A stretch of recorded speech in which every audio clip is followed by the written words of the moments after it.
नमस्कार। द देसी अड्डा पर आपका स्वागत है। मैं हूं राकेश तिवारी। देखिए, हमाम में सभी नंगे हैं।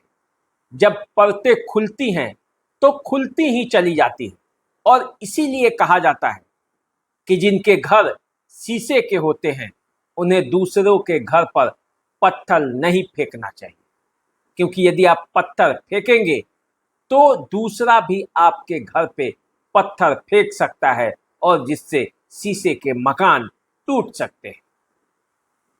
अब देखिए, मलमलिया ट्रिपल मर्डर कांड से पर्दा उठने लगा है और जैसे जैसे दिन बीत रहा है वैसे वैसे इस मामले में एक से बढ़ के एक खुलासे हो रहे हैं। और ये खुलासा कोई और नहीं कर रहा है बल्कि उस क्षेत्र की जनता ही कर रही है जो इस मामले को जानती है, समझती है। अब देखिए, मैं इस मामले में कई खबरें अपने YouTube चैनल पर द देसी अड्डा पर डाला और उसका परिणाम ये हुआ कि लोग जागरूक होकर इस पर कमेंट किए और कई लोगों ने अपने अपने विचार रखे। जब बाहर के नेता आए और यहाँ पे बयान पर बयान देने लगे, तब स्थानीय कुछ लोगों ने इस पूरे मामले का तहकीकात करके कमेंट करना शुरू किया। अब देखिए, मेरे एक वीडियो पर एक अशोक कुमार नाम के एक मेरे दर्शक हैं, उन्होंने पूरे मामले को उजागर करते हुए अपनी बातें लिखी। पूरा मामला लिखा है। क्या है, यदि आप इस मामले को समझेंगे तो आपको पता चलेगा कि किस तरह का ये मामला है और इस मामले की सच्चाई दोनों पक्षों की क्या है। अब देखिए, मैंने हर पक्ष की बात रखने की कोशिश की है, इसलिए मैं अब दर्शक की भी बात रखने की कोशिश कर रहा हूं।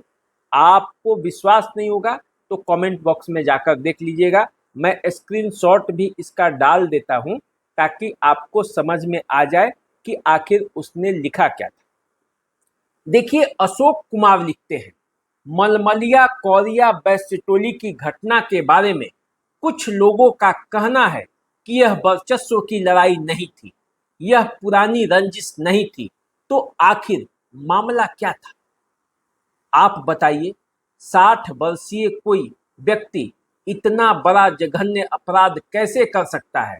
मृतक पक्ष के लोगों द्वारा शत्रुघ्न सिंह को शराब का कारोबारी बताया जा रहा है, आतंकवादी की उपाधि तक दी जा रही है। तो मृतक पक्ष के लोगों से मेरा सवाल है कि क्या आपका कन्हैया सिंह मंदिर का पुजारी था? अगर आपका कन्हैया सिंह मंदिर का पुजारी था तो हाल ही में घटी घटना जहरीली शराब कांड में जेल क्यों गया था? अब देखिए, उन्होंने कन्हैया सिंह पर सवाल उठाया है, उन्होंने आगे लिखा है। और अब एक दो और तीखा सवाल राजनीति की रोटी सेकने वालों से। अगर कोई पुरानी रंजिश और वर्चस्व की लड़ाई नहीं थी तो अखिलेश सिंह मुखिया, मृतक रोहित सिंह के पिता, 2005 में शत्रुघ्न सिंह के ऊपर गोली क्यों चलाया था? उसका भी एफआईआर भगवानपुर हाट थाना में शत्रुघ्न सिंह द्वारा किया गया था, जिसका कांड संख्या 94/2005 है। यानी कि 2005 में ही शत्रुघ्न सिंह द्वारा अखिलेश सिंह के खिलाफ प्राथमिकी दर्ज कराई गई थी गोली चलाने के मामले में। ये अशोक कुमार कहते हैं। वे आगे कहते हैं, 2005 से पूर्व भी 2001 में शत्रुघ्न सिंह के साथ मृतक पक्षों ने मारपीट की थी, जिसका एफआईआर भगवानपुर थाना में शत्रुघ्न सिंह द्वारा किया गया है, जिसका कांड संख्या 32-1 और 33-1 है। जब ये पुरानी रंजिश और वर्चस्व की लड़ाई नहीं थी तो पुनः 20 साल बाद 16/6/2025 को 60 वर्षीय शत्रुघ्न सिंह पर जानलेवा हमला क्यों किया गया, उस हमले का भी एफआईआर भगवानपुर हाट थाना में शत्रुघ्न सिंह के द्वारा किया गया है, जिसका कांड संख्या 272/25 है।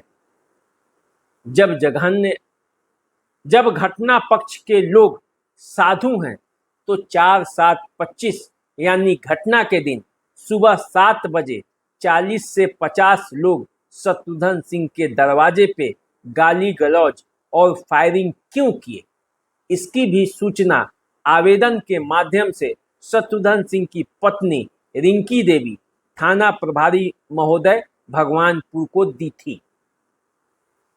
4/7/25 यानी घटना के दिन शाम 4 बजे मलमलिया में शत्रुघ्न सिंह को द्वितीय पक्ष द्वारा जब समझौता के लिए बुलाया गया था तो द्वितीय पक्ष के लोग 20-30 की संख्या में मलमलिया में लाठी डंडे बंदूक गोली लेकर क्यों गए, इसका भी सबूत चाहिए तो कौरिया बैसटोली से लेकर मलमलिया तक के बीच लगी सीसीटीवी कैमरा की जांच किया जाए, पता चल जाएगा।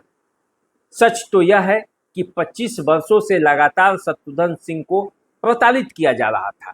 उसके सामने ऐसी परिस्थिति बनाई गई जिसके कारण 60 वर्षीय शत्रुघ्न सिंह को अपने आत्मसम्मान और आत्मरक्षा के लिए जघन्य अपराध और अपराधी बनने के लिए मजबूर किया गया। ये अशोक कुमार हमारे एक वीडियो पर अपना पोस्ट जो कमेंट होता है उसमें उन्होंने बताया है। तो ये पूरा मामला वे बता रहे हैं। मैं इस मामले की पुष्टि नहीं करता कि जितना एफआईआर जो संख्या बताया गया है वो सच है या नहीं है, ये अभी जांच का विषय है। लेकिन मैंने अपने एक दर्शक की बातें जो उधर चर्चा में, उस बात को भी मैंने आपके सामने रखा। लेकिन अब सवाल ये है कि घटना चाहे जो भी हो, पहले चाहे जो भी हुआ हो, 3 निर्दोष लोगों को मारना और दौड़ा दौड़ा कर मारना ये कहीं से भी जायज़ नहीं है। इसे किसी भी हालत में जायज़ नहीं ठहराया जा सकता। कानून को अपने हाथ में लेने का किसी को अधिकार नहीं है और इसकी इजाज़त हमारा समाज भी नहीं देता। ऐसे में शत्रुघ्न सिंह के पक्ष में यदि बातें की जाए तो वो बेमानी होगी। शत्रुघ्न सिंह ने यदि इस घटना को अंजाम दिया है और उनके खिलाफ यदि आरोप लगे हैं तो इस पर प्रशासन को जांच करनी चाहिए। जांच हो भी रही है, लेकिन अति शीघ्र किसी भी अपराधी को, दोनों पक्षों की बातें हो रही हैं तो दोनों पक्ष में यदि कोई भी जो कानून संगत दृष्टिकोण से सही नहीं है उसे पकड़कर प्रशासन को जल्द से जल्द कार्रवाई करनी चाहिए। इस पूरे मामले में जो सबसे बड़ा दोषी कोई है, सबसे बड़ा कोई गुनाहगार है तो वो प्रशासन है। क्योंकि यदि प्रशासन चाहता तो उसे हर बात की जानकारी थी, सही समय पर कार्रवाई करता और ये मामला टल सकता था। 20 वर्षों बाद अचानक इस मामले ने ऐसा रंग पकड़ा कि पूरा जो अगल बगल का इलाका है वो दहल उठा। वहाँ पे जो आपसी भाईचारा है उस पर भी खतरे के बादल मंडराने लगे।